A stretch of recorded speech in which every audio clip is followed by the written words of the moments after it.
If I was happy with day one of the Jets draft, day two might have made me even happier. Let's talk about it.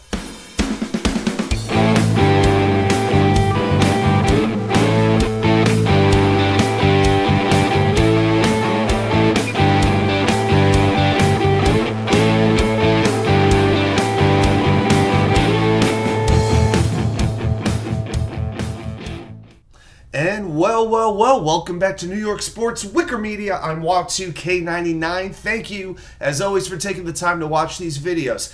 So I was already pretty happy with the Jets drafting of Olufushanu. The safe pick, the smart pick, the long-term thinking pick. And then came day two, and there were so many Jets fans, understandably, who wanted to find a way to trade into the second round. Typically where the meat and the potatoes of the draft are, but as we know, the Jets only had pick 72. And as the second round, there was an early run on wide receivers very, very early on, but then you only had like one wide receiver in the middle and second half of the second round. I'm starting to think to myself, as we're getting to about the last 5 to 6 picks of the second round, the Jets aren't going to need to trade up here. They're going to get somebody, or if they do trade up, it'll only be a couple of picks in the third round, but they don't need to get into the second round anymore. And there were some targets there that I was interested in, but the number one guy I was looking at was Malachi Corley from Western Kentucky. Now, when I did my Wednesday show and I talked about mid-round wide receivers specifically, Corley was number one on my list. We talked about him being the YAC king. There were talks he was going to go around the late 40s, early 50s, somewhere in that area. And then when I saw the Jets had traded up, we pretty much knew it would be for a wide receiver. And when I found out it was Corley, man, I could not have been happier with that pick. So let's spend a minute on just who Malachi Corley is. 5'10", 211 pounds. When you're built like that, you've got some strength. This is not a thin, rail-thin guy who's just a speed burner down the field. I think it's important to mention that. In 2023, he had 79 catches, 984 yards, 11 touchdowns, went to the Senior Bowl. This is the slot weapon that they have needed for a long time in this Jets offense. He's got a strong, compact build, but here's the one thing. It's one thing to have good hands. It's one thing to be fast. The NFL is riddled with fast guys who don't produce all that well. But what Corley has that I love so much is his footwork is amazing, and he is strong enough to withstand tackles. So often the first tackle does not bring him down, and that's what I love. He's had back-to-back seasons with 11 touchdowns. He's amazing after the catch. He can take the speed off the top of a defense, and he works really well on screens and crosses, plays that Aaron Rodgers loves to use. And the Jets saw it. After the big three wide receivers, after Harrison, after Odunze, and after Neighbors, Corley was their fourth-ranked wide receiver on the board. Really, really interesting. And he seems like he's a really good guy, too, because he was offered in the transfer portal after 2022 had a big season for Western Kentucky, between $350,000 to $400,000 to transfer, and he refused to, he said, out of loyalty to Western Kentucky. You got to have a lot of respect for a guy who's valuing the loyalty over the cash. Now, didn't play the greatest competition in Conference USA, I know that, but this is a player I wanted on the Jets, and they went up and they got him. I am very, very happy. And so now day 3 is upon us. Draft, as I'm recording, is going to start in a couple of hours. And what will the Jets do on day 3? They still have quite a few picks left to work with, including 3 fourth-round picks. So I'm going to give you 5 players I would like to see them target on day 3. Some of these players I know they have interest in. 1 or 2 of them are just my own personal preference. But I'm going to give you 5 players at 5 different positions. One position we know the Jets should be looking at is quarterback. Right now you have Aaron Rodgers and Tyrod Taylor, both of whom I think are eligible for AARP benefits any day now. So to me, Michael Pratt from Tulane is the quarterback that I would want, and I would go after him quickly in the 4th round. Spencer Rattler I know is out there as well. A lot of people like him. I just happen to like Pratt. 6'3", 220 pounds, 22 years old. This is your prototypical pocket passer.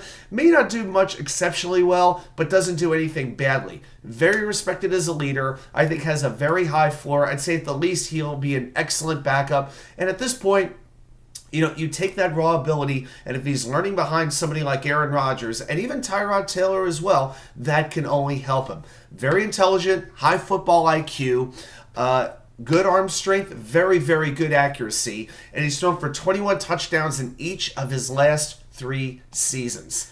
His mechanics are very on point. He delivers accurate throws very consistently. He knows how to read defense as well. And I think that's more important sometimes than having the arm strength and being super fast and things like that. Needs timing, needs rhythm. I think he's got the physical tools to become a reliable starter in the right system. Number 2 for me is a running back, and it's Braylon Allen from Wisconsin.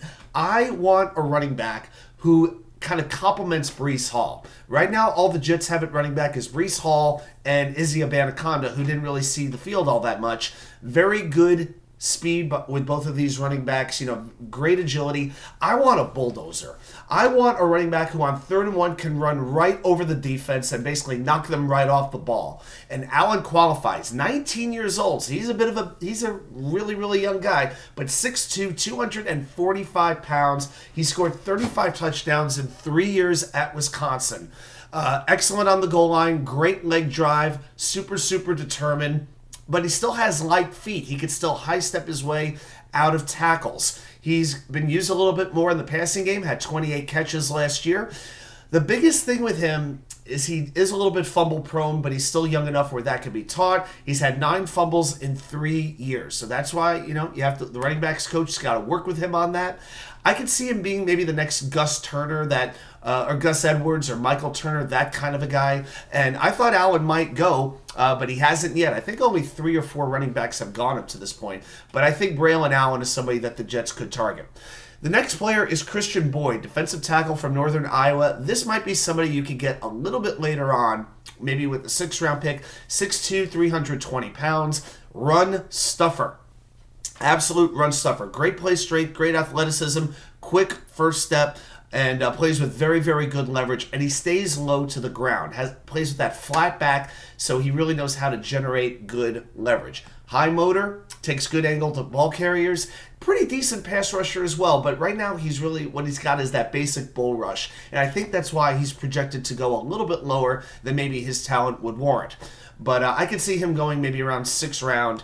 Number 4 is Muhammad Kamara. The Jets, to me, are always going to take an edge rusher pretty much in every draft. I think he's going to go late 4th, maybe 5th round.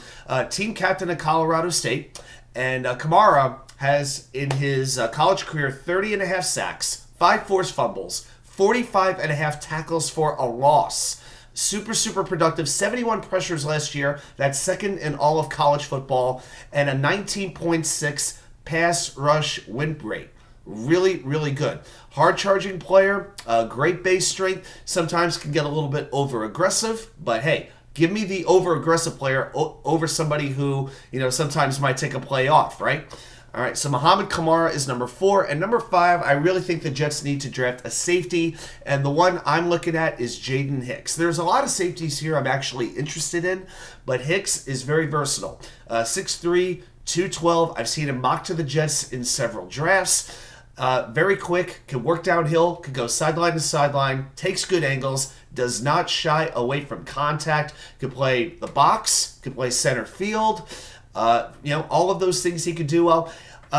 Sometimes I think with the issue with him is the tackling. He needs to wrap the defender up a little bit more instead of just going for the big hit. Little Jordan Whitehead there.